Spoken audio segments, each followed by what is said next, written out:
ان الحمد للہ نحمده ونستعینه ونستغفره ونعوذ باللہ من شرور انفسنا ومن سیئات اعمالنا من يهده اللہ فلا مضل له ومن يضلل فلا هادی له واشهد ان لا الہ الا اللہ وحدہ لا شریک له واشهد ان محمدا عبده ورسوله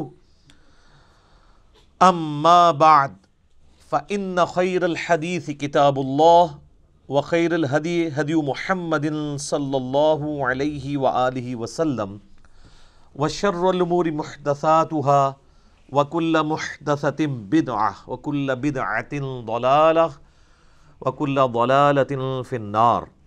اعوذ باللہ السمیع العلیم من الشیطان الرجیم من ہمزہ ونفخہ ونفثہ بسم اللہ الرحمن الرحیم رب اشرح لی صدری ویسر لی امری واحلل عقدۃ من لسانی یفقہوا قولی بسم اللہ الرحمن الرحیم ان اللہ وملائکتہ یصلون علی النبی یا ایہا الذین آمنوا صلوا علیہ وسلموا تسلیما اللہم صل علی محمد وعلی آل محمد کما صلیت علی ابراہیم وعلی آل ابراہیم انک حمید مجید اللہم بارک علی محمد وعلی آل محمد کما بارکت علی ابراہیم وعلی آل ابراہیم انک حمید مجید اللہم ربنا آتنا فی الدنیا حسنہ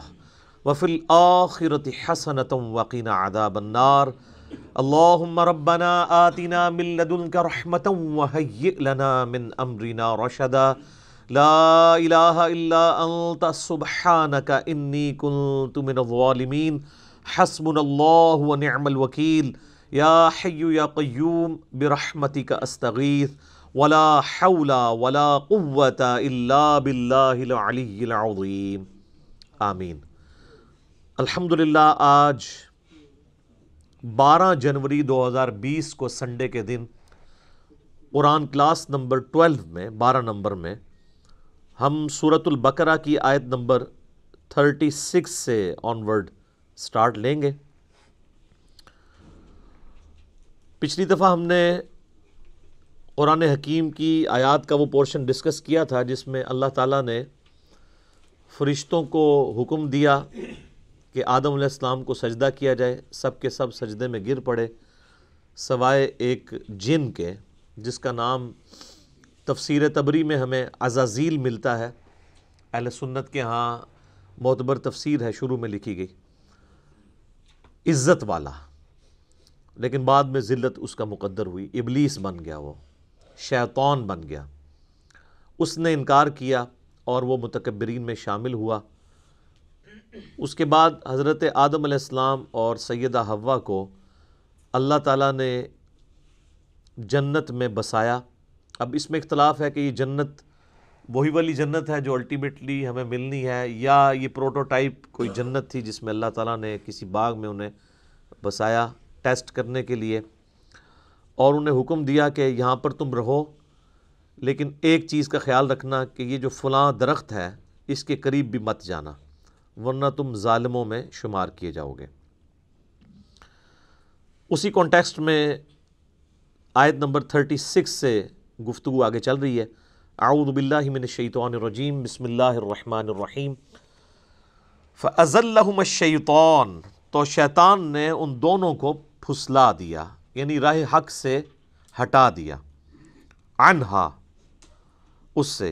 فَأَخْرَجَهُمَا مِمَّا كَانَ فِيهِ, اور ان دونوں کو نکلوا دیا اس جنت میں سے جس میں وہ رہ رہے تھے.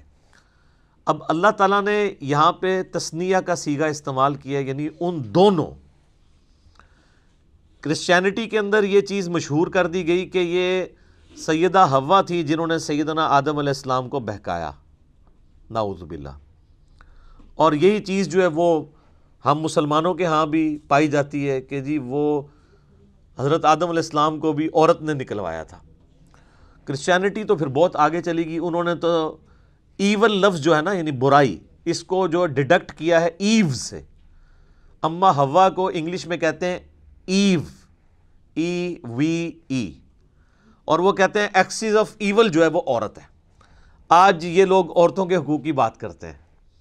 انہوں نے تو یعنی اپنا جو لفظ ہے ایول، برائی، اس کو ڈیڈکٹ کیا ہے سیدہ حوا کے نام سے، جبکہ اسلام کہتا ہے کہ یہ سب کچھ ٹیمپرڈ فارم میں کرسچینٹی کے اندر چیزیں آئی ہیں.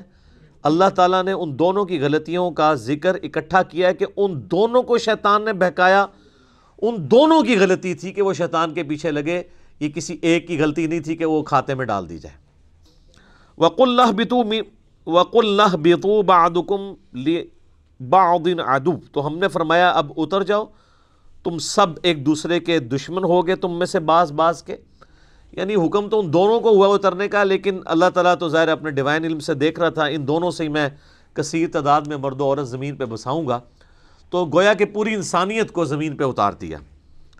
وَلَكُمْ فِي الْأَرْضِ مُسْتَقَرٌّ وَمَتَاعٌ إِلَىٰ حِينٍ، اور زمین میں تمہارا ٹھکانہ ہوگا کچھ عرصے کے لیے، اور وہاں سے جو تم نے نفع حاصل کرنا ہے وہ کر لو. یعنی اللہ تعالیٰ ریسورسز بھی پرووائڈ کرے گا، لیکن دنیا کی زندگی تمہاری عارضی زندگی ہوگی، الٹیمیٹلی تمہیں لوٹ کے ہمارے پاس آنا ہے. اب جو حضرت آدم علیہ السلام نے غلطی کی اس کا ذکر آ رہا ہے کہ اس غلطی کی توبہ کیسے قبول ہوئی. فَتَلَقَّى آدَمُ مِن رَبِّهِ كَلِمَاتٍ فَتَابَ عَلَيْهِ، تو آدم علیہ السلام نے اپنے رب سے چند کلمات سیکھ لیے جس کے سبب انہوں نے اللہ کی طرف توبہ کی، رجوع لے کر آئے، تو اللہ نے ان کی توبہ قبول کر لی. اِنَّهُ هُوَ التَّوَّابُ الرَّحِيمُ، بے شک وہ توبہ قبول کرنے والا ہے اور رحم فرمانے والا ہے. اچھا، اللہ بھی توبہ کرنے والا ہے اور انسان بھی توبہ کرنے والا ہے. توبہ کا مطلب ہوتا ہے رجوع لانا. انسان جب گناہوں کے بعد اللہ کی طرف رجوع لے آئے تو یہ توبہ کہلاتی ہے. اور جب انسان رجوع لے آئے اس کے بعد اللہ تعالیٰ بھی بندے کے اوپر شفقت فرمائے، یعنی اللہ تعالیٰ بھی اپنے اس جلال کے بعد بندے پر رحم فرمائے، تو اللہ بھی رجوع لا رہا ہوتا ہے. بخاری اور مسلم دونوں میں حدیث موجود ہے. نبی علیہ السلام نے فرمایا کہ جو بھی گنہگار بندہ سچے دل کے ساتھ اللہ کی طرف توبہ کرتا ہے تو اللہ تعالیٰ کو اس کے توبہ کرنے پہ اتنی خوشی ہوتی ہے جس کو آپ علیہ السلام نے ایک مثال سے بیان فرمایا. یہ حدیث بخاری میں بھی ہے اور مسلم میں بھی، کہ تم میں سے کوئی شخص اگر ریگستان کے سفر پر روانہ ہو اور اس کا سارا ساز و سامان اس کے اونٹ پہ لدا ہو، وہ کسی جگہ تھوڑی دیر کے لیے آرام کرے اور اس کا اونٹ وہاں سے غائب ہو جائے جب اس کی آنکھ لگے. اب اس کو سامنے اپنی موت نظر آئے، کیونکہ اونٹ کے اوپر ہی سامان لدا ہے، پانی بھی، کھانے پینے کا بھی. اونٹ نہیں ملتا تو آپ کو پتہ ہے کئی ہفتوں کا سفر ریگستان میں بغیر پانی کے تو نہیں کیا جا سکتا. اب وہ اپنی موت کا انتظار کرنا شروع کر دے، اسی دوران اچانک جب اس کی آنکھ لگے، آنکھ کھلتے ہی اس کا اونٹ اس کے سامنے آ جائے تو اسے کتنی خوشی ہوگی. اس سے زیادہ خوشی اللہ تعالیٰ کو ہوتی ہے جب کوئی شخص گناہ کر کے اللہ کی طرف سچے دل سے توبہ کر لے. اور مسلم شریف میں آگے الفاظ ہیں کہ وہ اتنا خوش ہو کہ اس کی زبان لڑکھڑا جائے، من شدت الفرح، اور وہ خوشی کے باعث اس کی زبان سے یہ نکل جائے، اے اللہ تو میرا بندہ میں تیرا رب. حالانکہ وہ کہنا یہ چاہ رہا ہو کہ اے اللہ میں تیرا بندہ تو میرا رب، یعنی اس کی زبان بھی لڑکھڑا جائے، اتنی اس پہ شدت خوشی کی طاری ہو. اس سے زیادہ خوشی اللہ تعالیٰ کو اس شخص پر ہوتی ہے جو اللہ کی طرف رجوع لے آئے. جامعہ ترمذی میں حدیث ہے کہ موت کے غرغرے سے پہلے توبہ قبول ہے، اس کے بعد کبھی توبہ قبول نہیں ہے. اسی لیے آپ دیکھیں کہ فرعون نے جب توبہ کی، قرآن حکیم میں آتا ہے جب وہ ڈوبنے لگا تو اس نے کہا کہ میں بنی اسرائیل کے رب پہ، موسیٰ اور ہارون کے رب پہ ایمان لایا، تو اللہ تعالیٰ نے کیا فرمایا تھا؟ الآن، اب لے کے آیا توبہ، کوئی فائدہ نہیں ہے. تو نزع کے عالم سے پہلے جو توبہ کر لے گا اس کی توبہ ایکسیپٹیبل ہے، ادروائز کوئی توبہ نہیں ہے. تو اللہ تعالیٰ تو مائل بکرم ہے. بخاری اور مسلم دونوں میں حدیث ہے کہ اللہ تعالیٰ نے مخلوقات کی پیدائش سے پہلے اپنے پاس عرش پہ یہ عبارت لکھ لی تھی کہ میری رحمت میرے غضب پہ بھاری رہے گی. اور یہ انسان کے پاس بہت بڑا ایسٹ ہے کہ اللہ کی رحمت اس کے غضب پر بھاری ہے. ادروائز یہ ایکول بھی ہوتی اور صفت عدل اللہ کی غالب ہوتی تو مارے گئے تھے. عدل کریں تے تھر تھر کمن اچیاں شانہ والے، فضل کریں تے بخشے جاون میں ورگے منہ کالے. واقعی اگر عدل پہ بات آ جائے تو کوئی نہیں. اور یہ قرآن حکیم میں کئی جگہ یہ مضمون آیا ہے. سورہ فاطر کے اینڈ پہ بھی آپ چلے جائیں، اللہ تعالیٰ فرماتا ہے کہ اگر اللہ تعالیٰ لوگوں کو ان کے گناہوں پہ پکڑنا شروع کر دیتا تو کوئی بھی مخلوق زندہ نہ رہتی روئے ارض کے اوپر.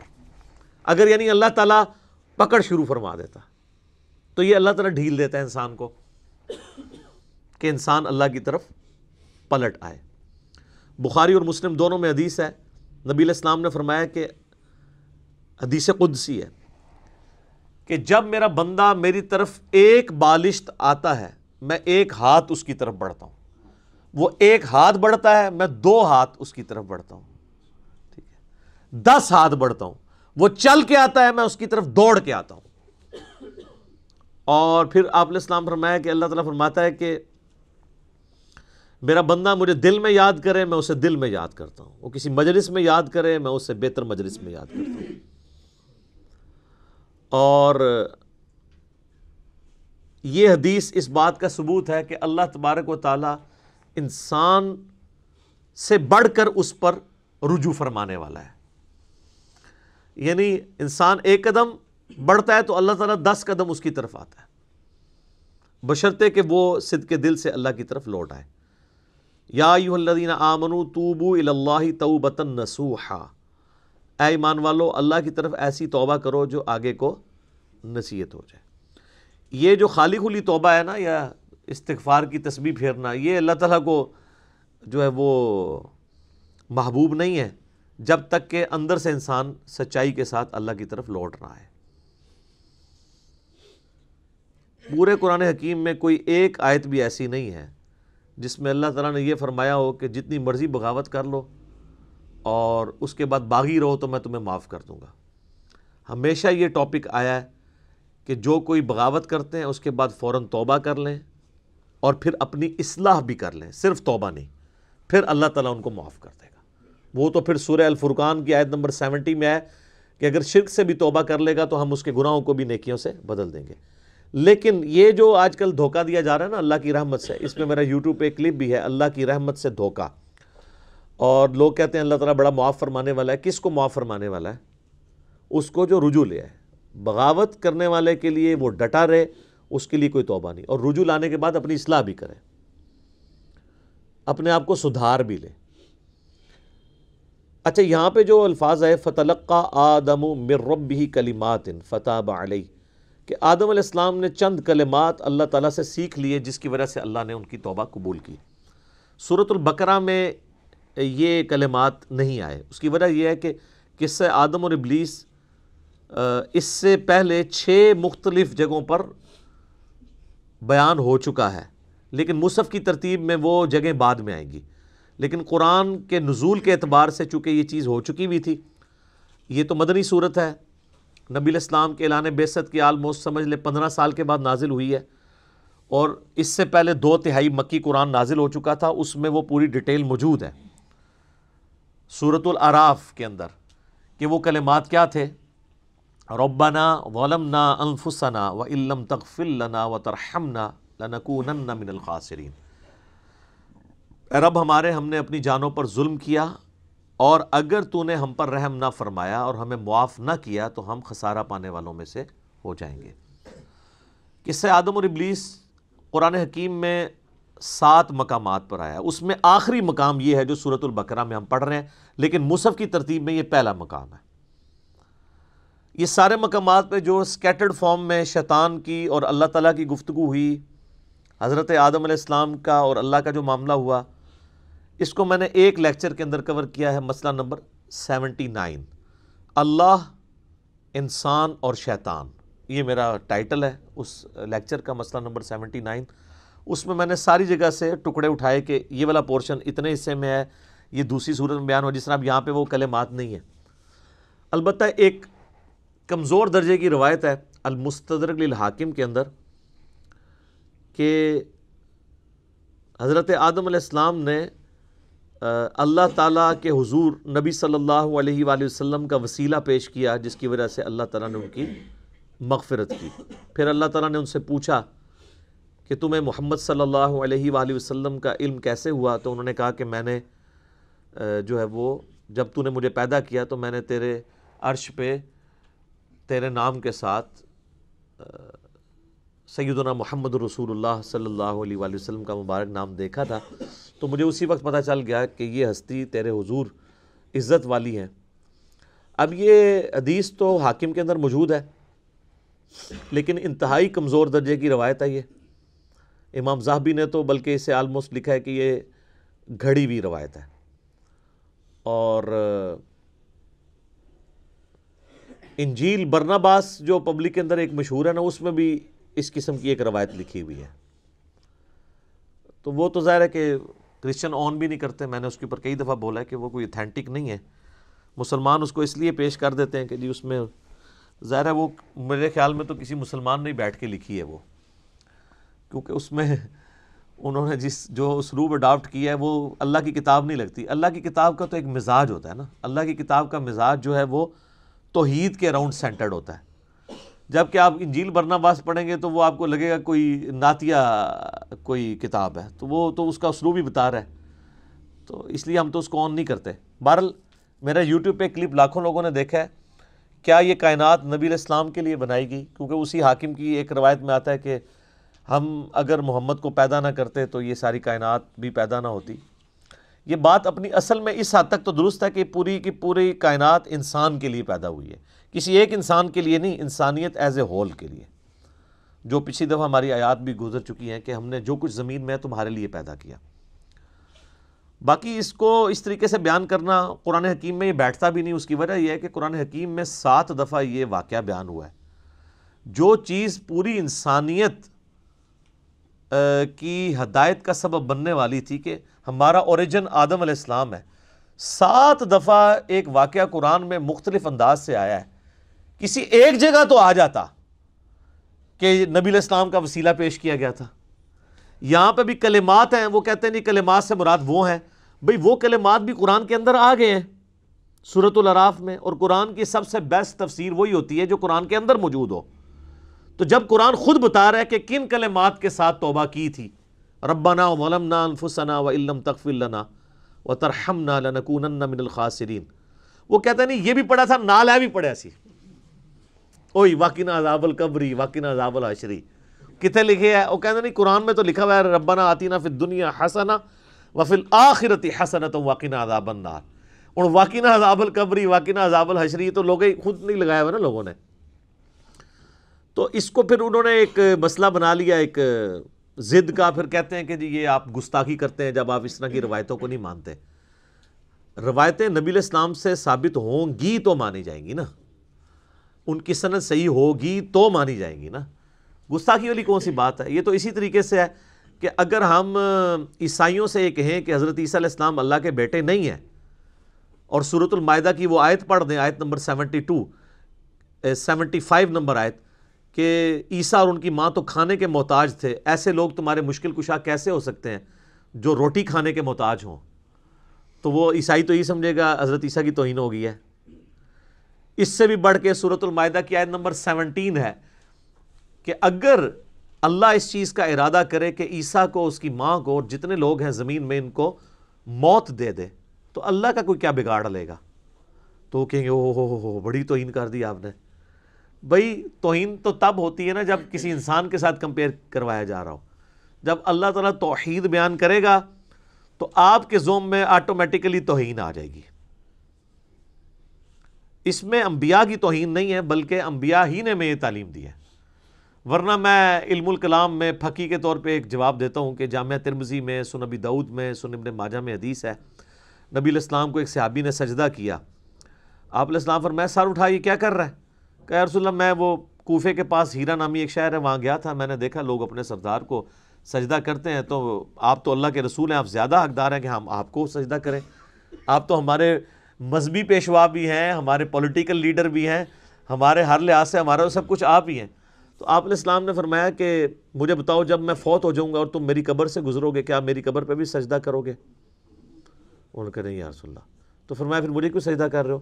اگر میں سجدہ جائز سمجھتا تو بیویوں سے کہتا کہ اپنے خاوندوں کو سجدہ کریں اس حق کے سبب جو اللہ نے ان کو دیا ہے۔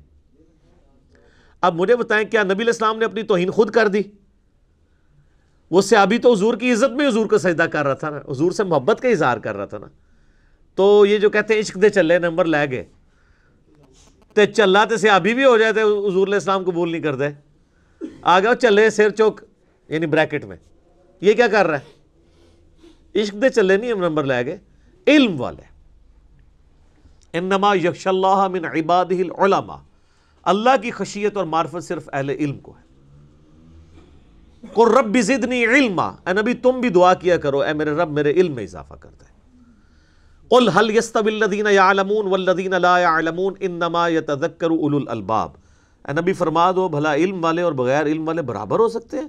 نصیحت تو نہیں حاصل کرتے مگر عقل والے۔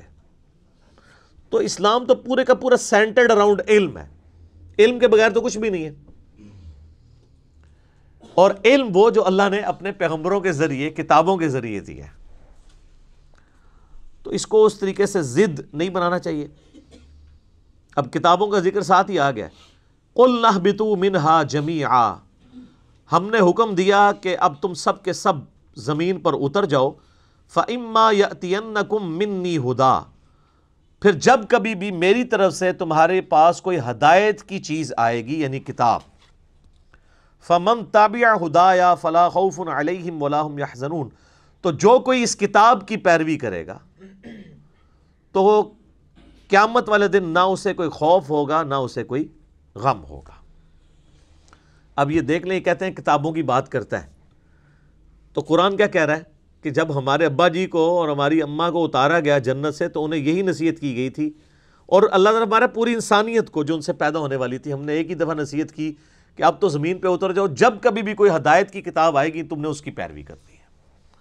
ٹھیک ہے، مرنے سے پہلے اے مسلمان کر لے اس پہ غور، کتابوں کا خدا اور ہے بابوں کا خدا اور۔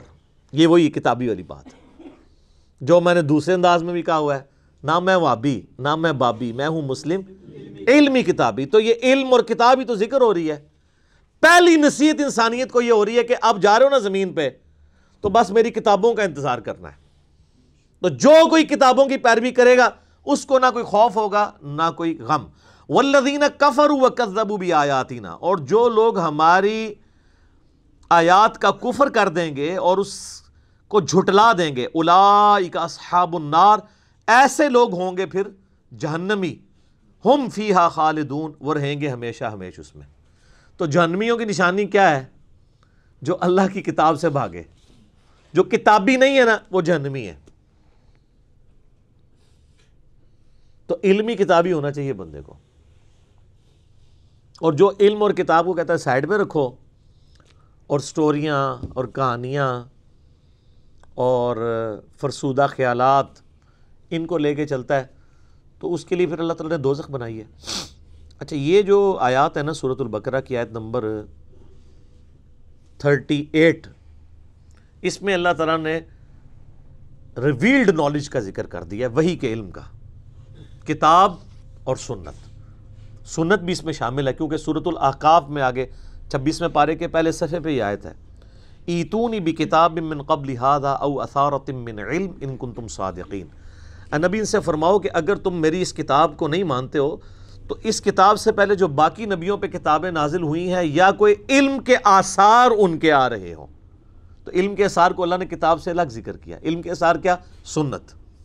تو تم سچے ہو تو پھر اس سے بات کرو، ایتونی بکتاب من قبل ھذا او اثارۃ من علم، کتاب اور علم دونوں آ گیا، علمی کتابی، ٹھیک ہو گیا۔ تو یہ ہے ریویلڈ نالج جو اللہ تعالیٰ اپنے پیغمبروں کے ذریعے دیتا ہے۔ پیغمبر اللہ اور مخلوق کے درمیان وسیلہ ہیں، اگر کوئی شخص پیغمبروں کے وسیلے کے بغیر کوئی عقیدہ اختیار کرے گا تو وہ عقیدہ خواہ کتنا ہی اچھا کیوں نہ ہو اللہ کے حضور قابل قبول نہیں۔ یہ وسیلہ یہ پاکستان انڈیا والا نہیں، وسیلہ کہتے ہیں واسطے کو، اللہ اور مخلوق کے درمیان واسطہ پیغمبر ہے. پیغمبر کو اگر کوئی چھوڑ دیتا ہے تو ظاہر ہے پھر وہ اللہ کے بارے میں ایسی کوالٹیز کلیم کرے گا جس کو اللہ اون ہی نہیں کرے گا. پیغمبروں کو اللہ تعالیٰ رول ماڈل اس لیے بناتا ہے کہ انسان اپنی محبت میں کوئی اللہ کے ساتھ ایسے عقیدے وابستہ نہ کر دے کہ وہ اپنے ذوم میں تو وہ محبت میں کر رہا ہو اور اللہ تعالیٰ کو وہ چیزیں ناپسند ہوں. اب جن لوگوں نے یہ کلیم کیا کہ اس مخلوق میں اللہ تعالیٰ حلول کر جاتا ہے یا یہ مخلوق بھی خالق ہی نے مخلوق کا روپ دھار لیا ہے، تو یہ اللہ کی نفرت میں نہیں انہوں نے کیا، اللہ کی محبت میں کیا. انہوں نے کہا لا موجود الا اللہ، ہم اللہ کے سوا کسی وجود کو ماننے کے لیے تیار نہیں ہیں. پھر وہ اس میں اتنا غلو کر گئے کہ انہوں نے کہا یہ جو آپ کو مخلوق بھی نظر آ رہی ہے نا، یہ بھی اللہ ہی نے مخلوق کا روپ دھار لیا، نعوذ باللہ. تو یہ عقیدہ جو ہے وہ اللہ کی محبت میں ہی آیا نا، کہ ہم اللہ کے سوا کسی کو ایسے پرسنالٹی ماننے کے لیے تیار ہی نہیں ہے. لیکن کیا یہ پیغمبروں کا عقیدہ تھا؟ نہیں. پیغمبر کے عقیدے کے بغیر، پیغمبر کی بتائی ہوئی تعلیمات کے بغیر آپ کچھ سے کچھ کر لیں گے. اس لیے پیغمبروں کو رول ماڈل بنایا جاتا ہے. لقد کان لکم فی رسول اللہ اسوۃ حسنہ، بے شک نبی علیہ السلام کی زندگی میں تمہارے لیے بہترین نمونہ ہے. ورنہ انسان نے تو اپنی عقل سے تو آپ دیکھیں اتنی مت ماری گئی کہ ہاتھوں کے تراشے ہوئے بتوں کے آگے بھی لوگ جھکے. ویسے یہ عقل نہیں مانتی. اگر ہمارا پڑوسی ملک انڈیا نہ ہوتا اور وہاں پہ 90 کروڑ ہندو نہ ہوتے تو ہمارا دل کبھی نہ ٹھکتا کہ یار پڑھا لکھا بندہ بھی اپنے ہاتھوں کے بنائے بتوں کے آگے جھک سکتا ہے. تو جائیں سر، دنیا میں سب سے زیادہ پی ایچ ڈیز امریکہ کے بعد انڈیا میں ہے، اور وہ پی ایچ ڈی بھی بتوں کے آگے جھکے ہوتے ہیں. یہ تو اللہ بھلا کرے عامر خان کا کہ اس نے پی کے فلم بنا کے ان کا جنازہ نکالا ہے. لیکن پھر بھی لوگ فالو تو کر رہے ہیں، چل رہے ہیں اس چیز کے پیچھے. تو یہ آپ کے سامنے ثبوت ہے کہ اس ماڈرن دور میں بھی پڑھے لکھے لوگ ہونے کے باوجود اپنے ہاتھوں کے تراشے ہوئے بتوں کو پوجتے ہیں. اچھا، وہ بت جب پرانے ہو جاتے ہیں نا تو وہ بتوں کو ٹرالیوں کے اوپر لوڈ کر کے باقاعدہ پلوں پہ لے کے جاتے ہیں، اوپر سے نیچے پھینکتے ہیں دریاؤں کے اندر، ٹھیک ہے. اور وہ کچھ ادھر ہی ٹوٹ رہے ہوتے ہیں، کچھ نیچے دھڑل سے گرتے ہیں.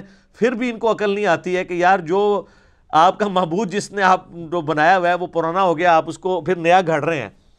تو اب پھر انہوں نے خیر اس کے لیے اور پلی لیے. ویسے کتابیں تو ہندوؤں کی سپورٹ نہیں کرتی ہیں. As far as books are concerned دنیا میں کوئی بھی مذہب ایسا نہیں ہے جس کی کتابیں شرک کی طرف مائل ہوں. ہندوؤں کی بھی جو کتابیں ہیں نا، ویدیں جو ان کی مین جو کتابیں ہیں یا اپنیشدس ہیں، آپ ان کو بھی پڑھیں تو اس میں بھی ون گاڈ کا کنسیپٹ ملے گا. اور وہ یہ کہیں گے ہم یہ جو اسٹیچو بناتے ہیں نا یہ صرف دھیان کے لیے بناتے ہیں، بھگوان تو ایک ہی ہے. اور ان سے پوچھیں، یہ کہتے ہیں نہیں یہ بھگوان نہیں ہے، ہم ایک دھیان کے لیے اس کا اسٹیچو بناتے ہیں. یہ بھی غلط ہے. لیکن ان کی ویدوں میں یہ بات لکھی ہوئی ہے کہ اس خدا کا نہ کوئی اسٹیچو بنایا جا سکتا ہے، نہ کوئی بت بنایا جا سکتا ہے، نہ کوئی تصویر بنائی جا سکتی ہے.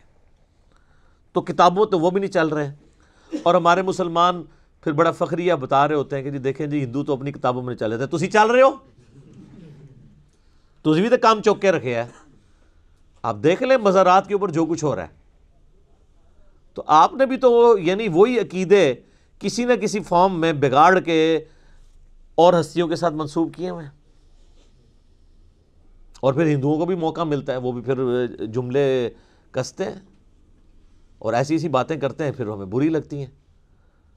تو اپنے اوپر بھی توجہ دینے کی ضرورت ہے.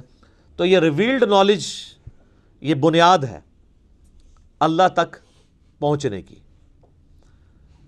جنید بغدادی کا ایک قول ہے، قول تو آپ کسی کا بھی نقل کر سکتے ہیں. اچھی بات تو صحیح بخاری میں حدیث ہے، شیطان نے انسانی شکل میں آ کے آیت الکرسی کا وظیفہ دیا تھا تو نبی علیہ السلام فرمایا ہے وہ شیطان تھا، بات ٹھیک کی ہے اس نے. تو کسی بھی انسان کی کوئی بات اچھی ہو وہ کوٹ کرنی چاہیے. تو جنید بغدادی کا ایک قول بڑا مشہور ہے. ایک تو وحدت الوجود کے خلاف ان کا قول ہے کہ قدیم کو حادث سے الگ کرنے کا نام توحید ہے. پورے کے پورے وحدت الوجود کو انہوں نے پیسیفک اوشن میں پھینک دیا یہ بات کہہ کے کہ توحید ہے ہی ہے کہ قدیم کو حادث سے الگ کرنا ہے. قدیم یعنی جو ہمیشہ سے ہے اللہ، حادث جو ہم ہیں. حادثہ لفظ اردو میں بھی استعمال ہوتا ہے. مخلوق حادث ہے، ہمیشہ سے نہیں ہے اور ختم ہو جائے گی. اور اللہ قدیم ہے، ہمیشہ سے ہے، ہمیشہ رہے گا. تو کہتے ہیں قدیم اور حادث کو الگ کرنے کا نام توحید ہے. تو وحدت الوجود تو ختم ہو گیا. وحدت الوجود تو کہتا ہے کہ جی قدیم اور حادث ایک ہی ہے. اور دوسرا جنید بغدادی کا ایک قول بہت زبردست ہے، وہ فرماتے ہیں کہ حواس کی تکمیل عقل سے ہوتی ہے، یعنی جو ہمارے حواس خمسہ ہیں نا، ان کے اوپر جو سمجھ لیں سپرویژن کر رہی ہے چیز وہ ہماری عقل ہے. اگر یہ عقل نہ ہو تو یہ حواس خمسہ ہمارے کام ہی نہ کریں. آپ دیکھ لیں کئی پاگل لوگ ہیں، مطلب وہ کس طرح عجیب و غریب حرکتیں کرتے ہیں چونکہ عقل نہیں کام کر رہی ہوتی. عقل کو استعمال اگر کوئی شخص کر لے تو وہ اپنے ان حواس کو کنٹرول کر سکتا ہے. تو ان حواس کی تکمیل عقل سے ہوتی ہے، اور عقل کی تکمیل وحی سے ہوتی ہے، کیونکہ عقل تو صرف فزیکل فینامنا آف نیچر کے علم کے ساتھ ڈیل کرتا ہے، جو فزیکل ورلڈ ہے. The knowledge obtained through observations and experiments, science کا علم. سائنس فرشتوں کو ڈیٹیکٹ نہیں کر سکتی، عذاب قبر نہیں ڈیٹیکٹ کر سکتی، جنت نہیں دیکھ سکتی، جہنم نہیں دیکھ سکتی، اس لیے کہ وہ اس فزیکل ورلڈ کی چیزیں نہیں ہیں. اللہ نے لمیٹیشن کر دی ہے. جس طرح ہمارے کانوں کی لمیٹیشن ہے، ایک خاص فریکوینسی سے اوپر بھی آواز ہم نہیں سن سکتے، اس سے نیچے بھی نہیں سن سکتے. ہمارے سونگنے کی حص جو ہے وہ بہت کم ہے، کتے کی بہت زیادہ ہے. اس لیے آپ کو کتے نظر آتے ہیں ایئرپورٹس کے اوپر سمگلنگ والے لوگوں کو پکڑنے کے لیے. وہ ایسی چیزیں سونگ لیتے ہیں جو ہم نہیں سونگ سکتے. ہاتھیوں کی حساب دیکھ لیں، 40 کلومیٹر دور وہ زمین پہ پاؤں مار کے دوسرے ہاتھی کے ساتھ کمیونیکیشن کر لیتے ہیں. 40 کلومیٹر کوئی ولی نہیں کر سکتا، ہاتھی کر لیتے ہیں. چڑیا دیکھیں اڑ لیتی ہے، کوئی بزرگ نہیں اڑ سکتا ہے تو کوئی اڑ کے دسے. چڑیوں تو ہم روزانہ اڑتے ہوئے دیکھتے ہیں. اور آپ دیکھیں کہ انسانوں کے بنائے ہوئے ڈرونز یا جہازوں کو اڑنے کے لیے، لینڈ کرنے کے لیے رن وے چاہیے، اور چڑیا کو آپ دیکھیں کوئی رن وے نہیں چاہیے. ادھر سے اس تار سے اڑے گی اور ڈائریکٹ دوسرے تار پہ اترے گی، کوئی اس کو بھاگنا نہیں پڑتا، کوئی اس کو پلین جگہ نہیں چاہیے. کتنی پروفیشن کے ساتھ مخلوقات اللہ نے بنائی ہیں. تو یہ فزیکل ورلڈ کے ساتھ جو علم تعلق رکھتا ہے یہ سائنس کا علم ہے. سائنس کا علم بھی ڈیفینیٹ ہے، جو اسٹیبلش سائنس ہو ہم اس کو مانتے ہیں. مثلا پٹرول آگ کو بھڑکا دیتا ہے، پانی آگ کو ٹھنڈا کر دیتا ہے، سورج مشرق سے نکلتا ہے مغرب میں غروب ہوتا ہے. یہ فزیکل ورلڈ سے تعلق رکھتی چیزیں. یہ تو حضرت ابراہیم علیہ السلام نے سورۃ البقرہ میں اللہ تعالیٰ کے ایک ہونے پہ دلیل دی تھی نمرود کو کہ میرا رب وہ ہے جو مشرق سے سورج نکالتا ہے. تو اگر رب بننے کا دعویٰ کر رہا ہے نا تو مغرب سے نکال کے بتا. تو ہکا بکا رہ گیا تھا. فزیکل ورلڈ کی چیزیں بھی اللہ ہی کا علم ہے، کیونکہ کتابیں اللہ کا قول ہیں اور یہ کائنات اللہ کا فعل ہے. قول اور فعل میں تضاد نہیں ہو سکتا. ٹھیک ہے، تو وہ جو علم ہے نا، جو ایکوائرڈ نالج ہے سائنس کا علم، اس کا ذکر بھی اسی رکوع کے اندر سٹارٹ میں آ گیا تھا. کون سا؟ وَعَلَّمَ آدَمَ الْأَسْمَاءَ كُلَّهَا. آدم علیہ السلام کو ہم نے ہر چیز کا نام سکھا دیا تھا. پوٹینشلی اللہ تعالیٰ نے عقل ڈال دی تھی انسان کے دماغ میں. پوٹینشلی اگر میں آپ سے پوچھوں یہ آم کی گٹھلی کے اندر درخت ہے، تو اگر آپ تھوڑے عقل مند ہوئے تو آپ کہیں گے ہاں درخت ہے، اور اگر زیادہ عقل مند ہوئے تو آپ کہیں گے کروڑوں درخت ہیں اس کے اندر. کیونکہ جب اسے بوئیں گے ہزاروں آم لگیں گے. ہر آم کے اندر ایک گٹھلی ہوگی، وہ ہر 1000 جو ہے 1000 اور درخت. تو یہ تو ایک چین ریئیکشن شروع ہو جاتا ہے. تو یہ گٹھلی جو آپ کو بظاہر نظر آ رہی ہے یا بیج نظر آ رہا ہے، آم کی گٹھلی اس کا بیج ہی ہوتی ہے. اس کے اندر پورا پوٹینشیل، وہ ڈیٹا موجود ہے. انسانی عقل میں بھی اللہ نے وہ ڈیٹا ڈالا تھا جو صدیوں کے ساتھ گزرنے کے ساتھ ساتھ آہستہ آہستہ، جس طرح آم کا درخت 8 سال میں ایک پورا پیڑ بنتا ہے نا، اسی ایک گٹھلی میں سے انسانی عقل بھی 10,000 سال کی اس تاریخ میں کرتے کرتے آپ دیکھیں کس عروج پہ پہنچ چکی ہے کہ عقلیں دنگ ہیں کہ انسان نے کیا کر لیا. بلکہ آج سے 100 سال پہلے کا انسان اگر زندہ ہو جائے تو وہ تو پاگل ہو جائے، اور آج کے ہر بندے کوئی بزرگ ماننے کے لیے تیار ہو جائے. ٹھیک ہے، یہ دیکھیں نا، ہم نے CCTV کیمرہ لگائے ہوئے ہیں. کوئی بندہ نیچے بھی دور بھی ہو تو میں اس کے کپڑوں کا رنگ بھی بتا سکتا ہوں اور اس کا سارا کچھ بتا سکتا ہوں. تو یہ پرانے زمانے میں اگر کیمرے ہوں، کسی کو پتہ نہ ہو، تو میں یہ بھی بتا سکتا ہوں کہ 15 دن پہلے کتنے بجے یہاں سے کوئی گزرا تھا کیمرے سے. کہیں گے یہ بزرگ دیکھو کتنے پہنچے نے. تو یہ سارا فزیکل ورلڈ سے تعلق رکھتا ہے علم. اس علم نے بھی کتنی ترقی کر لی ہے. تو اس چوتھے رکوع کے اندر اللہ تعالیٰ نے 2 علوم کا ذکر کیا ہے. سٹارٹ میں ذکر کیا ہے علم الاسماء کا، اور جس کے اوپر آج کل وہ جناب ناموں کا علم اور پتہ نہیں وہ نام بھی وہ حساب لگا کے رکھتے ہیں اور پتہ نہیں کیا کچھ کرتے ہیں، وہ یہ چیز نہیں تھی، پوٹینشلی عقل کی بات ہوئی، اور اینڈ پہ جا کے علم وحی کا ذکر آیا کہ علم وحی کو لے کے چلنا ہے۔ بس یہی دو علوم ہیں جن کو قرآن مانتا ہے۔ اور 10 کمانڈمنٹس جو آئیں گی نا سورہ بنی اسرائیل کی آیت نمبر 36 میں 9th کمانڈ ہے، وَلَا تَقْفُ مَا لَيْسَ لَكَ بِهِ عِلْم، اے انسان کسی چیز کی پیروی اس وقت تک مت کرنا جب تک کہ اس کے بارے میں تمہیں علم نہ آ جائے۔ إِنَّ السَّمْعَ وَالْبَصَرَ وَالْفُؤَادَ كُلُّ أُولَٰئِكَ كَانَ عَنْهُ مَسْئُولًا، بے شک کان، آنکھیں اور عقل اس کے بارے میں تم سے پوچھا جائے گا تم نے اس کو استعمال کیوں نہیں کیا۔ تو اللہ تعالیٰ نے یہ چیز پوچھنی ہے مرنے سے پہلے، اے مسلمان کر لے اس پہ غور، کتابوں کا خدا اور ہے بابوں کا خدا اور، یہ اللہ نے پوچھنی ہے بات کہ تو نے مرنے سے پہلے علم حاصل کیا تھا، یا تیرا ماننا یہی تھا کہ کالی بلی رستہ کاٹ دے تو نحوست ہے، گھر کی منڈیر پہ کوا بیٹھے تو مہمان آنے کی دلیل ہے، جوتی پہ جوتی چڑھ جائے تو سفر لکھا ہوا ہے، یہ تو مانتا تھا۔ اور گائے نے ایک سینگ کے اوپر زمین اٹھائی ہوئی ہے، دوسرے پہ اٹھاتی ہے تو زلزلہ آ جاتا ہے، ہسدے پہ نثارے تہاڈا بھی ذکر ہے، اور اے بزرگاں نے جناب وہ سمندر روکے ہے تے فلانے بزرگ نے جڑا انڈیا دے بم پھاڑ لے سن پل دے ہوتے، اے بھی ہے نا سرکار، ہوں تو نئے ورژن بھی دے ہیں نا اویلیبل۔ باقی چیزوں پہ ہم خوش ہوتے ہیں، ہندو کہندے نے، تسی بھی جو کچھ کہندے ہو نا ہندو بھی ہسدے نے تہاڈے ہوتے، آپ بھی تو کہتے ہیں نا فلاں بزرگ نے جو ہے سمندر روک لیا ہے۔ یہ لادہ بات ہے کہ وہ بزرگ جب زندہ ہوتے ہیں ان کا پیشاب بند ہوتا ہے تو وہ آغا خانی لے کے جانا پڑتا ہے انہیں، یہ لادہ بات ہے کہ اپنا پیشاب، اور اگر پیشاب رک رہا نہ ہو تو وہ پیشاب روک بھی نہیں کوئی سکتا۔ دماغ سے آپ دیکھیں کئی لوگوں کے وہ سگنل ایسے جنریٹ ہوتے ہیں، ہارمونز ڈسٹرب ہو جائیں تو آپ اپنا پیشاب پہ خود کنٹرول ہی نہیں رہتا۔ آپ لوگ بیمار ہوتے ہیں، آپ کو اٹھا کے مزاروں پہ لے جاتے ہیں، اور مزاروں والے جب بیمار ہوتے ہیں انہیں اٹھا کے ہاسپٹل لے جاتے ہیں، اور ہاسپٹل بھی وہ DHQ میں نہیں لے کے جاتے، شفا میں لے کے جاتے ہیں یا آغا خان میں۔ تو اپنے بارے میں وہ بہت سینسٹیو ہے۔ تو یہ دو علوم ہیں، ریویلڈ نالج اور ایکوائرڈ نالج، جن کو اسلام مانتا ہے، اسی کے اوپر ساری بنیاد ہے۔ اب میرے بھائیوں مسلسل 9 رکوع اگلے، سابقہ امت مسلمہ بنی اسرائیل، ان پہ اللہ تعالیٰ نے فرد جرم عائد کی ہے۔ انتہائی سوز و گداز ہے جی ان 9 رکوعوں کے اندر۔ اللہ تعالیٰ نے ایک قوم سے اتنا پیار کیا، 3 کتابیں ان میں بھیجیں، تورات، زبور، انجیل، سینکڑوں صحائف بھیجے، ہزاروں پیغمبر بھیجے، لیکن جب انہوں نے انبیاء کی تعلیمات سے روگردانی کی تو اللہ کے عذاب کا کوڑا ان پہ پڑا۔ اللہ نے ان کی ہزاروں سال کی جو مسند تھی ان سے لے کے نئی امت اس کی جگہ کھڑی کی، امت محمدیہ صلی اللہ علیہ وآلہ وسلم، اور اس کے سمبل کے طور پہ تحویل قبلہ بھی کر دی، بیت المقدس سے قبلہ چینج کر کے خانہ کعبہ کر دیا۔ اس کے اندر اللہ کی طرف سے پیغام ہے، اور مصحف میں اس کا شروع میں ہونے میں اشارہ ہے کہ مسلمان کسی زوم میں نہ رہیں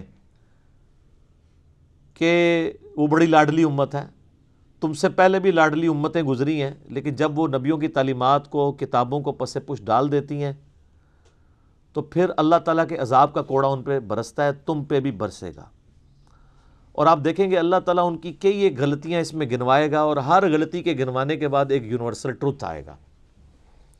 ویسے تو بڑے بڑے 7 یونیورسل ٹروتھ اس میں آئیں گے، لیکن اگر آپ باریکیوں میں دیکھیں تو یہ 12-13 کے قریب یونیورسل ٹروتھس آئیں گے کہ جو یوں کرتا ہے اللہ کا، اس کے بارے میں فیصلہ یہ ہے، چاہے وہ جو بھی ہے۔ یہ نہیں ہے کہ عام بندے نے ٹریفک سگنل توڑا ہے تو اس پہ سزا ہوگی، اور ٹریفک والا جو خود پولیس کا آفیسر ہے وہ توڑے گا تو اسے سزا نہیں دی جائے گی۔ نہیں، اللہ تعالیٰ نے ایک ہی رول رکھا ہوا ہے، جسے فٹ اسے گفٹ۔ اور بنی اسرائیل کی پوری ہسٹری جو ہے نا ان 9 رکوعوں میں ان کی ہسٹری کے واقعات کو کور کیا ہے، لیکن اجمالاً کیا ہے۔ کچھ واقعات ایسے ہیں جن کی ڈیٹیلز اس میں نہیں ہیں، وہ آگے چل کے سورۃ الاعراف میں آ جائے گی، سورۃ القصص کے اندر آ جائے گی، سورہ طٰہٰ کے اندر آ جائے گی۔ لیکن چونکہ یہ یہودیوں کو ایڈریس کیا جا رہا تھا، یہودیوں کو اجمالاً یہ باتیں پتہ تھی، ٹھیک ہے۔ جس طرح ہم ایز اے پاکستانی نیشن ہمیں کئی ایک چیزیں پتہ ہیں، اگر ہم اشارتاً بات کریں کہ جی وہ کارگل کی جنگ، تو اب وہ بتانے کی ضرورت نہیں ہے کب ہوئی تھی، اس میں کیا ہوا، پتہ ہے 65 کی جنگ، 71 کی جنگ. اس طریقے سے بنی اسرائیل کی ہسٹری میں بھی ان کو ایک چیزیں پتہ تھی، یا مسلمانوں کی ہسٹری میں غزوہ بدر، احد، اس کی ڈیٹیلز نہ بھی ہو، صرف ان کے نام بھی ذکر ہوں تو وہ ایک پورا نقشہ مسلمانوں کے ذہن میں آ جاتا ہے. چونکہ یہودیوں کو ایڈریس کیا جا رہا تھا پلس عیسائیوں کو بھی، چونکہ دونوں بنی اسرائیل تھے، سابقہ امت مسلمہ تھی، اس لیے اشارت ان کے واقعات کا ذکر کیا کہ بھی تم نے یہ کیا، یہ کیا، یہ کیا، اس کے اگینسٹ پھر ہمیں یہ کرنا پڑا. تم ہماری لاڈلی امت تھے، تمہیں ہم نے سارے جہان والوں پہ فضیلت بخشی تھی. یہ 2 دفعہ آیت ریپیٹ ہوگی کہ بنی اسرائیل کو ہم نے تمام جہان والوں پہ اپنے زمانے میں فضیلت بخشی تھی، لیکن جب وہ نبیوں کا راستہ انہوں نے چھوڑ دیا، کتابوں کو چھوڑ دیا اور بابی ہو گئے کتابی کی بجائے، اپنے علماء کے پیچھے لگ گئے، تو پھر ہم نے انہیں معزول کر دیا. اور صرف معزول نہیں کیا، ضربت علیہم الذلہ والمسکنہ، ہم نے ان پہ ذلت، مسکنت اور اللہ کی طرف سے غضب ان کے پر مسلط ہو گیا. بنی اسرائیل کون ہے؟ اسرائیل ہبرو لینگویج میں، عبرانی زبان میں کہتے ہیں اللہ کا بندہ. یہ ایل کا لفظ جو ہے نا اللہ کے لیے استعمال ہوتا ہے. اسرائیل، جبرائیل، میکائیل، اسرافیل، اور توڑا یار عزازیل، شیطان کا نام عزازیل ہے، وہ بھی اللہ کا بندہ ہی سی، عزت والا. اچھا، تو یہ ہبرو لینگویج میں استعمال ہوتا ہے. اسرائیل جو ہے یہ لقب تھا سیدنا یعقوب بن اسحاق بن ابراہیم علیہم السلام اجمعین. حضرت ابراہیم علیہ السلام کے 2 بیٹے تھے نا، سیدنا اسماعیل علیہ السلام اور سیدنا اسحاق. حضرت اسحاق علیہ السلام کی اولاد میں پھر بنی اسرائیل ہوئے، کیونکہ ان کا بیٹا تھا یعقوب. یعقوب کا لقب تھا اسرائیل، اللہ کا بندہ. اور اس کا ذکر آپ کو سورہ آل عمران کے اندر مل جاتا ہے، پارہ نمبر جو 3 ہے نا. یہ کئی لوگ پوچھ بھی رہے ہوتے ہیں کہ جی یہ، کیونکہ ایسا بھی فتنہ اٹھا ہے کہ لوگ یہ کہہ رہے ہیں جی بنی اسرائیل جو ہے نا وہ اسرائیل، تو حضرت یعقوب کا نام کہیں وارد نہیں ہوا. تو قرآن کے اندر اللہ تعالیٰ نے حضرت یعقوب علیہ السلام کا نام ذکر کیا ہے، پارہ نمبر 4 کے سٹارٹ میں ہی ہے، آیت نمبر 93 ہے سورہ آل عمران کی. کل الطعام کان حلا لبنی اسرائیل الا ما حرم اسرائیل. ہر طرح کا حلال کھانا جو تھا وہ، یعنی جو اچھا جو صاف کھانا ہے وہ بنی اسرائیل کے لیے حلال ہی تھا پہلے، سوائے اس کے کہ جو اسرائیل نے اپنے اوپر خود حرام کر دیا تھا علی نفسی. یعنی اسرائیل کون؟ یعنی کسی انڈیویجول کا ذکر ہو رہا ہے، حضرت یعقوب علیہ السلام. پوری انسانیت کو پتہ ہے کہ ان کا یہ لقب تھا. اچھا، یعقوب علیہ السلام کے پھر 12 بیٹے تھے. ہر بیٹے سے آگے جو نسل چلی وہ ان کی وہ بنو اسرائیل یا بنی اسرائیل، یعنی یہ بنو یا بنی کا لفظ استعمال ہوتا ہے اولاد کے لیے، بیٹوں کے لیے. تو 12 بیٹے اور وہ آگے 12 قبیلے ان کے چلے، وہ سارے بنی اسرائیل کہلاتے ہیں. یہ بنی اسرائیل جو تھے مدینہ شریف میں آباد تھے یہودی، تو ظاہر ہے کہ وہ اللہ تعالیٰ تو ان سے یہ ایکسپیکٹ کر رہا تھا کہ تمہاری کتابوں میں نبی علیہ السلام کی پروفیسیز موجود ہیں، تو تمہیں تو سب سے پہلے ہی قرآن و حدیث کو مان لینا چاہیے. جو ہمارا گلہ شکوہ ہمارے علماء کے ساتھ بھی رہتا ہے کہ یار علماء تو قرآن و حدیث کے نام پہ اپنی عزتیں ویل کر رہے ہیں. اب جب ہم علماء کو بتاتے ہیں قرآن حدیث میں یہ لکھا ہوا ہے، تو وہ آگے سے ہمیں جو ہے وہ لتوں پہ آ جاندے نے. ایسا تو نہیں ہونا چاہیے. لیکن یہ کچھ دنیاوی ٹیچر نہیں کرتے، یعنی دنیاوی کوئی میتھمیٹیشین ہے، میتھمیٹکس کا ٹیچر ہے، وہ اپنے اسٹوڈنٹس کو اگر کوئی کتاب ریکمینڈ کرتا ہے نا، اور وہ خود کوئی فارمولہ غلط لکھ دیتا ہے اور اس کا اسٹوڈنٹ کہتا ہے سر یہ آپ کتاب میں تو یہ نہیں لکھا ہوا، تو وہ سوری کہہ کے فوراً مٹا کے صحیح کر لیتا ہے. لیکن مولوی نہ بھول جاؤ کہ انہوں تسی کہو کہ سر بخاری مسلم میں تو نماز کا طریقہ یہ لکھا ہوا ہے، قرآن میں تو لکھا ہے ایاک نستعین، اور آپ تو بابوں کو پکارتے ہیں. تو کہ ہاں جی بڑی مہربانی آپ نے ہمیں بتا دیا. ایجے کوئی اس طرح سے من دسنا حالے تک تو نہیں دریافت ہوا امت. تو یہ دنیاوی ٹیچرز کا ہی حوصلہ ہے کہ وہ اپنی غلطی کتابوں کی بنیاد پہ مان لیتے ہیں، علماء نہیں مانتے. تو یہ علماء کیسے مانے؟ ان کے جو بزرگ علماء تھے، یعنی علماء یہود، ہاں کیٹیگری تو وہی ہے نا سر، یہ یعنی علماء ایک کیٹیگری تو ہے نا، جیسے ڈاکٹری کی فیلڈ ایک کیٹیگرائزیشن میں تو آپ کہیں گے نا میڈیکل کی فیلڈ ہے، چاہے وہ ڈاکٹر اب مسلمان ہے کافر ہے تو ایک چیز کو تو مان رہا ہے نا، ایک اس طریقے سے انجینئر ایک اس لائن کو تو لے کے چل رہا ہے، اس طرح علماء کی بھی ایک لائن ہے۔ علماء یہود ان کے اندر وہی خرابیاں تھیں جو آج ہمارے علماء کے اندر پائی جاتی ہیں، اور اس میں آپ دیکھیں گے کہ اللہ تعالیٰ کا غصہ سب سے زیادہ ہے ہی علماء کے اوپر ہے، بنی اسرائیل کے، کہ یہ لوگوں کو ورگلا رہے ہیں۔ یہ آپ کو گفتگو کے اسلوب سے پتہ چل جائے گا کہ اللہ تعالیٰ فرماتا ہے کہ بھئی تم سب سے پہلے کافر بن گئے ہو، تمہاری کتابوں میں تو نبی علیہ السلام کی پروفیسیز موجود تھی کہ پیغمبر آخر الزمان صلی اللہ علیہ وآلہ وسلم نے آنا ہے، بجائے اس کے کہ تم اس کو قبول کرتے تم الٹا سب سے پہلے دشمن اس نبی کے بن گئے ہو اور لوگوں کو بھی دین پہ آنے سے روک رہے ہو۔ تم سے تو میں یہ ایکسپیکٹ نہیں تھا، تم تو ماننے والے تھے۔ جس طرح اہل حدیث سے کہتے ہیں یار تم تو بخاری مسلم کی بات کرتے تھے، آج اگر آل امیہ کے خلاف ہم بخاری مسلم سے حدیثیں لے کے آئے ہیں تو تم نے ائمہ شیعہ کیوں شروع کر دی ہے؟ دیکھ لینا ہے نا وہ چیز، تو یہاں آپ کو وہ چیز نظر آئے گی۔ یا بنی اسرائیل، اے اسرائیل علیہ السلام، یعقوب علیہ السلام کی اولاد، اے ان کے بچوں، اے اولاد یعقوب، اذکروا نعمتی التی انعمت علیکم، یہ میں نے چونکہ وقف کیا تھا اس لیے اذکروا اسے پڑھا ہے، ورنہ ساتھ ملاتا تو اسرائیل اذکروا پڑھا جاتا۔ اس نعمت کو یاد کرو جو ہم نے تم پہ کی تھی۔ اوفوا بعہدی اوفی بعہدکم، تم اپنا عہد پورا کرو جو تم نے میرے ساتھ کیا تھا، میں اپنا عہد پورا کروں گا جو میں نے تم سے کیا تھا۔ وَإِيَّايَ فَارْهَبُونَ، اور صرف مجھ سے ہی ڈرو۔ کسی اور کا ڈر کیوں لگا ہوا ہے جس کی وجہ سے تم عہد پورا نہیں کر رہے؟ وہ ڈر کیا تھا؟ اپنی چودراہٹ چھین جانے کا۔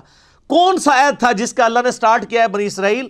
اس عہد کو پورا کرو جو تم نے مجھ سے کیا تھا، میں بھی اپنا عہد پورا کروں گا۔ کیا عہد تھا؟ عہد یہ تھا کہ اللہ تعالیٰ نے ہر پیغمبر سے یہ عہد لیا ہے کہ وہ آنے والے پیغمبر کے بارے میں اپنی امت کو بتائے اور یہ چیز پکی کر کے جائے کہ جب وہ پیغمبر آئے تو اس کے اوپر ایمان لے کے آئے، جو سورہ آل عمران میں موجود ہے۔ اللہ تعالیٰ نے انبیاء کی ارواح سے بھی عہد لیا تھا، تورات کے اندر موجود تھا کہ بنی اسماعیل میں سے آخری پیغمبر آئیں گے، موسیٰ علیہ السلام کے بھائیوں میں سے۔ ڈیوٹرانومی چیپٹر میں قرآن کے تعارفی لیکچرز میں بتا چکا ہوں ڈیٹیل کے ساتھ۔ آج بھی کتاب الاستثناء چیپٹر آپ ڈیوٹرانومی نکالیں، تورات میں 18 نمبر باب کی 18 نمبر آیت ہے، اے موسیٰ میں تیرے ان بھائیوں میں سے یعنی بنو اسماعیل میں سے تیری مانند ایک رسول اٹھاؤں گا، اور یعنی تیری مانند ہوگا۔ وہ میں نے ساری ریزیمنس بتائی ہیں۔ اسی طریقے سے گاسپل آف جان جو نیو ٹیسٹمنٹ ہے، انجیل، اسی کتاب مقدس کے اندر اس میں موجود ہے۔ حضرت عیسیٰ علیہ السلام کہتے ہیں کہ مجھے تمہیں بہت کچھ کہنا ہے لیکن ابھی تم متحمل نہیں ہو، وہ آخری پیغمبر جب آئیں گے تو وہ تمہیں ساری باتیں بتائیں گے، وہ ہستی جب دنیا میں آئیں گی وہ میرا نام روشن کریں گی، اور اللہ تعالیٰ ان کے منہ میں اپنا کلام ڈالے گا۔ یہ کوالٹی اور کسی پیغمبر کی نہیں ہے۔ باقی پیغمبروں کو کتابیں سلیبس کی فارم میں دی جاتی تھی، ہمارے نبی علیہ السلام کے دل پر اللہ نے قرآن کو نازل کیا، اور یہ اگلے نبیوں کو پتہ تھا کہ آخری نبی کی ایک یونیک کوالٹی یہ ہوگی کہ ان کے دل میں کلام اتارا جائے گا، جو قرآن میں بھی ہے، وَمَا يَنطِقُ عَنِ الْهَوَىٰ إِنْ هُوَ إِلَّا وَحْيٌ يُوحَىٰ۔ نبی علیہ السلام اپنی خواہش نفس سے کچھ نہیں کہتے بلکہ وہ وہی کہتے ہیں جو اللہ تعالیٰ ان کو وہی کرتا ہے۔ تو اللہ تعالیٰ ہمارا ہے کہ جو تم نے عہد کیا تھا، وہ آگے چل کے سورۃ البقرہ میں 89 نمبر آیت آئے گی کہ نبی علیہ السلام جب دنیا میں تشریف نہیں لائے ہوئے تھے، اس وقت یہودی جب مار کھاتے تھے اوس اور خزرج سے، جو مشرکین عرب کے قبائل تھے، تو ان کو یہ دھمکی لگایا کرتے تھے کہ آج تو تم ہمیں مارتے ہو، جب وہ آخری نبی آئیں گے ہم ان کے ساتھ مل کے تمہارے خلاف جنگ کریں گے، پھر پوری دنیا میں ہمارا ڈنکا ہوگا۔ تو یہ عہد ان کو پتا تھا کہ اللہ نے یہ عہد کیا ہے کہ آخری نبی کے ذریعے رومن اور پرشین امپائر کو اکھاڑ کے اللہ تعالیٰ پوری دنیا پہ اسلام کا غلبہ کرے گا۔ لیکن جب وہ آخری پیغمبر آئے تو وہی یہودی منکر ہو گئے، اور وہ اوس اور خزرج جن کو یہ دھمکی لگایا کرتے تھے انہوں نے اسلام قبول کر لیا۔ تو وہ ہدایت جو ڈائریکٹلی یہودیوں کے لیے نازل ہوئی تھی اس سے انہوں نے تو استفادہ نہیں کیا، لیکن اوس اور خزرج نے کر لیا۔ تو اس سے یہ بات پتہ چلی کہ اللہ کا کوئی رشتہ دار نہیں ہے، ورنہ یہ تو رشتہ داری بنائے بیٹھے تھے نا بنی اسرائیل، 80 ساڑھے ورگا کوئی ہو سکتا ہے؟ اللہ نے اٹھا کے پرے پھینکا۔ اور امی جاہل لوگ جن کو امی کہا جاتا تھا، اوس اور خزرج، ان کو اللہ نے دنیا کا امام بنا دیا کتابوں کو ماننے کی وجہ سے۔ یہ بابوں کو مانتے رہ گئے، اپنے علماء یہود کو، یہودی علماء نے ہی کہا نا، آگے آپ کو پتہ چلے گا وہ کس طریقے سے مخالفت کرتے تھے نبی الاسلام کی۔ یہ تو اب 3-4 سپارے چلنے ہی اس کے اوپر ہیں، کیا کیا سازشیں کرتے تھے۔ تو اسی لیے میں کہتا ہوں مولوی اتنی پیڑی شیو ہے کہ نبی بھی موجود ہو، مولوی کے ورگلانے کے اوپر عوام الناس نبی کی بات نہیں سنتی، مولوی کی بات کے پیچھے لگ جاتی ہے۔ تو سر آج اگر مولوی کی بات کے پیچھے لوگ لگے ہوئے ہیں اور کتاب و سنت کو نہیں مان رہے تو کوئی زیادہ پریشانی کی بات نہیں ہے۔ علماء یہود کے پیچھے لگ کے 10 یہودی بھی نہیں تھے جو ایمان لائے اور نبی علیہ السلام کی مبارک زندگی میں، اور قرآن حکیم کا کتنا اچھا خاصا حصہ یہودیوں کو ایڈریس کرتا ہے۔ آیات تو نازل ہوئی لیکن فائدہ ان کو کوئی نہیں ہوا۔ فائدہ کس کو ہو گیا؟ دوسروں کو، جنہوں نے ان کتابوں کو مان لیا، ان باتوں کو مان لیا، تعلیمات کو مان لیا۔ تو اللہ کی کسی کے ساتھ کوئی رشتہ داری نہیں ہے، جو کتابوں کو پیغمبروں کو مان لے وہ اللہ کا سگا ہے، اور جو نہ مانے چاہے وہ پیغمبروں کی اولاد بھی ہے۔ یہ بنی اسرائیل کون تھے؟ حضرت یعقوب علیہ السلام، حضرت ابراہیم علیہ السلام کی اولاد تھے، اللہ نے کوئی پرواہ نہیں کی۔ تو خونی رشتہ کوئی کام نہیں آیا جب انبیاء کی تعلیمات کو چھوڑ دیا، چاہے بنو اسرائیل ہوں یا آج بنو اسماعیل ہوں۔ یہ ہمارے جو سید لوگ کہلواتے ہیں یہ بنو اسماعیل ہے نا، ان کے اندر بھی کافی کیڑا گھسا ہوا ہوتا ہے، وہ ہمیں کہہ رہے ہوتے ہیں امتی، ایک امتی آیا سی، امتیاں دی یہ گل ہے، ہم ان کے امتی تو نہیں ہیں، امتی تو نبی الاسلام کے ہیں، حالانکہ خود بھی امتی ہیں۔ تو ان کے دماغ میں بھی کیڑا آیا ہوتا ہے، تو ان کو یہ بات بتائیں کہ آپ کی نسبت آپ کو کام نہیں آئے گی اگر آپ نے نبی صلی اللہ علیہ وآلہ وسلم کی تعلیمات کی پیروی نہ کی۔ یہاں دیکھ لیں اللہ نے فرمایا تم اپنا عہد پورا کرو، ایک بڑا عہد الست بربکم قالوا بلا، جو روحوں سے عہد لیا تھا، اور دوسرا عہد جو تمہارے پیغمبر تم سے لے کے گئے تھے کہ پیغمبر آخر الزمان صلی اللہ علیہ وآلہ وسلم کو ماننا ہے، آج بھی وہ عہد پورا کر لو، آج بھی تم سے صلح ہو سکتی ہے۔ وَآمِنُوا بِمَا أَنزَلْتُ مُصَدِّقًا لِمَا مَعَكُمْ، اور ایمان لاؤ اس کتاب کے اوپر جو نازل ہوئی ہے اس حال میں کہ تمہارے پاس جو پہلے سے کتابیں موجود ہیں وہ ان کی بھی تصدیق کرتی ہے۔ یہ کتاب یہ نہیں کہتی کہ تمہاری کتابیں غلط ہیں، یہ تو ایسی کتاب ہے جو تمہاری کتابوں کو صحیح مان رہی ہے۔ یا تو کہہ رہی ہو وہ کتابیں نہیں ہیں، پھر تمہیں ریلیکٹنٹ ہو جاؤ تم، یہ تو کہہ رہی ہے تورات بھی اللہ کی کتاب ہے، انجیل بھی، تو یہ کتاب تو تمہاری کتابوں کی تصدیق کر رہی ہے۔ کس اعتبار سے؟ ایک اس اعتبار سے کہ ان کتابوں کو اللہ کی کتاب مان رہی ہے، اور اس اعتبار سے بھی تصدیق کر رہی ہے کہ ان کتابوں میں موجود تھا کہ ایک آخری پیغمبر آئیں گے، ان پہ کتاب نازل ہوگی۔ تو قرآن پریکٹیکلی اس کتابوں کی تصدیق ہے، کیونکہ ان کتابوں میں جو پیش گوئی تھی وہ پوری کس طرح ہوئی؟ قرآن کے آنے سے۔ تو گویا قرآن نے آ کے ان کتابوں کو سچا ثابت کر دیا کہ اس میں لکھا ہوا ہے کہ آخری پیغمبر آئیں گے، لو آ گئے ہیں، اس میں لکھا ہے ان پہ کتاب نازل ہوگی، لوگ نازل ہوگی۔ دو اعتبار سے تصدیق کر رہی ہے، ایک تو یہ ان کتابوں کو صحیح بھی کہہ رہی ہے، اور ان کتابوں کی سٹیٹمنٹ کی پریکٹیکل نشانی بن کے یہ کتاب آ گئی ہے۔ وَلَا تَكُونُوا أَوَّلَ كَافِرٍ بِهِ، اور سب سے پہلے تم تو کافر نہ بنو اس کتاب کے، تم تو منکر نہ بنو، تمہیں تو پتہ ہے۔ وَلَا تَشْتَرُوا بِآيَاتِي ثَمَنًا قَلِيلًا، اور میری آیات کو چند ٹکوں کے عوض بیچو تو مت۔ دنیا کے نفع کی خاطر تم پیغمبر کا انکار کر رہے ہو، تمہاری چودراہٹ ختم، ظاہر ہے وہ نذرانے لے رہے تھے، ان کی ساری چیزیں وابستہ تھیں، جب نبی کے آگے جھک جاتے تو سب سٹیٹس ختم۔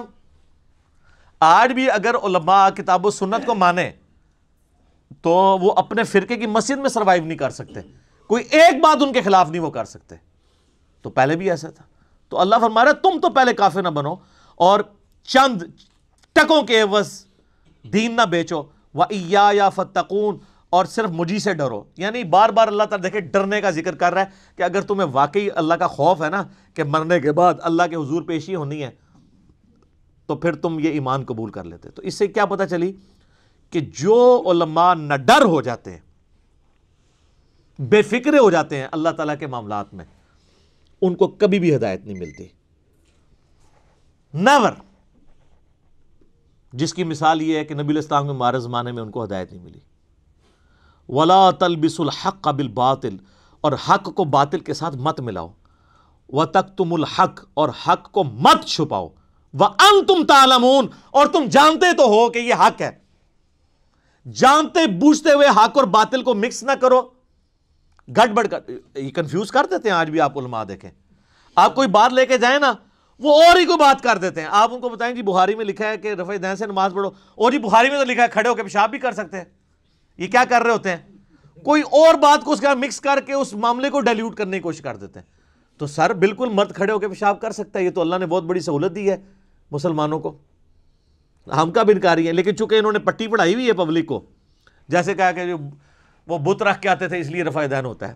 اب ہم کہتے ہیں کہاں لکھا ہوا ہے، تو کہتے ہیں ہم نے تو نہیں یہ کہا، یہ علی ہمارے پہ ویسے الزام لگاتا ہے. تو سر یہ پوری کی پوری عوام جو ہے، اس کو کس نے یہ پٹی پڑھائی ہوئی تھی؟ آپ نہیں پڑھائی ہوئی تھی. آج آپ منکر ہی ہو گئے خود ہی.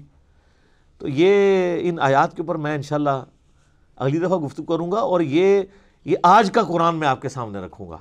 یہ قرآن پرانا نہیں ہے، بالکل وہی پکچر آپ کو آج کے علماء میں نظر آئے گی، وہی خرابیاں آج کے علماء میں نظر آئیں گی. بخاری مسلم میں حدیث ہے، تم بھی اگلے لوگوں کے پیچھے چل پڑو گے قدم با قدم، بالشت بر بالشت، حتیٰ کہ ان میں سے کوئی گوہر کے سوراخ میں داخل ہوا تم بھی اس کے پیچھے چلو گے. تو صحابہ نے پوچھا یہ اگلے لوگوں سے مراد کیا یہود و نصارہ ہیں؟ آپ نے فرمایا اگر وہ مراد نہیں تو اور کون سے لوگ ہیں؟ ایک ایک خرابی جو یہود و نصارہ کے علماء میں تھی وہ ہمارے علماء میں موجود ہے. اور اللہ تعالیٰ بار بار ایڈریس ہی علماء کو کرتا ہے کہ اصل میں یہ ہیں لیڈر اور یہ لوگوں کو ورگلاتے ہیں. لیکن اس سے یہ نہ سمجھیے گا کہ علماء کی وجہ سے وہ فالورز چھوٹ جائیں گے، نہیں. اللہ کہتا ہے ان کو تو عذاب ہونا ہے کہ انہوں نے ان کے پیچھے اندھے بن کے کیوں چلے. یہ نہ ہو کہ لوگ خوش ہو رہے ہوں کہ خیر ہے اگر مولوی نے غلط مسئلہ بتایا تو وہی نہ اپنے ٹھڈ بھردے جڑا اپنے منہ چ خوراک جڑا نا نوالا پانا ٹھڈ بھرتا ہے، کسی کے پیٹ میں نوالا جائے تو آپ کا پیٹ نہیں بھرتا. تو اپنے اعمال کا حساب آپ نے خود دینا ہے. اللہ تعالیٰ سے دعا ہے جو حق بات میں نے کہی اللہ تعالیٰ ہمارے دلوں میں راسخ فرمائے. اگر جذبات میں میرے منہ سے کوئی غلط بات نکل گئی اللہ تعالیٰ ہمارے دلوں سے معاف کر دے. ہمیں کتاب و سنت کی تعلیمات پر عمل کر کے دوسرے بھائیوں تک پہنچانے کی توفیق عطا فرمائے. اللہم صلی علی محمد وعلی آل محمد کما صلیت علی ابراہیم وعلی آل ابراہیم انک حمید مجید.